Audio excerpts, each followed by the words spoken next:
Joining me now is David Yarnold. He is former National Audubon Society CEO. His new book, Geography of Hope, includes a chapter focused on how businesses are using mapping technology to become more efficient. I also went to work for David Yarnold 25 years ago this week. You're the executive editor at the San Jose Mercury News, the newspaper of Silicon Valley.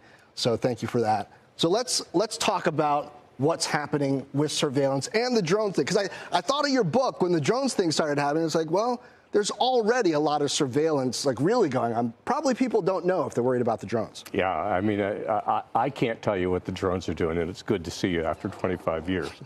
But I can tell you that the insurance industry has images of virtually every square inch of the continental U.S. and Hawaii. And what is the impact of that on insurance rates and how they're making decisions about risk? I mean, they know the condition of your roof, I guess, better than you do. So using geographic information systems, or GIS technology, they know the condition of your roof. They know if you've got one of those trampolines in your backyard. They know the condition of your fence.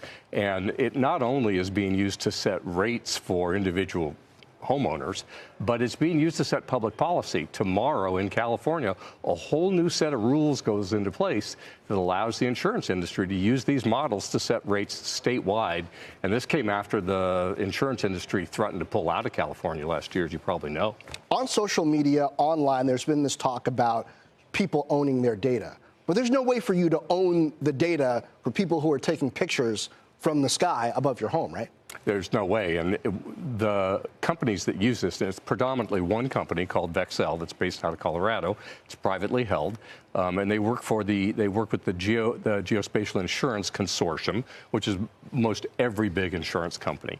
And they take that data. They're flying in airspace where they're permitted to be. They follow all local and state federal laws, and they can take images of your property. Okay, so that part's disturbing, but the book is called The Geography of Hope. So tell me about the hope part. So the hope part is that geospatial information is the most important technology that's all around you that most people have never heard of. And the book covers everything from the ability to ensure transparency in the Czech Republic and other countries, to eradicating diseases, working with the World Health Organization. It covers a revolutionary conservation movement in Africa, Africans doing conservation for and by Africans. Covers revolutionary education techniques in England.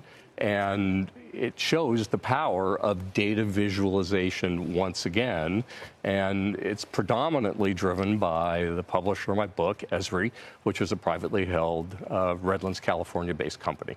And I guess areas like agriculture, when we're talking about things like commodities, there are all kinds of possibilities there too. So virtually every Fortune 500 uses GIS technology.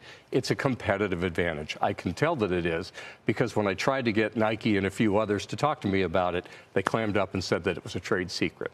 So yes, everybody uses it. From Chick-fil-A says that it doubles McDonald's production out of any given store because it knows so much about its customers. You are unusual as a top news executive because you didn't rise through the ranks primarily as a writer, but as a photographer. And this is, partly in the era before we were talking about digital.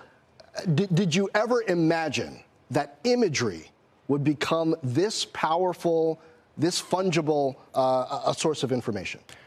I think that imagery, there's that bad cliche about a picture being worth 1,000 words. I also think that the only way I can make sure that the idea I have in my head is the same one you have in your head is to show you and not tell you. And that's the power of GIS, is that it allows people to collaborate and to share visions.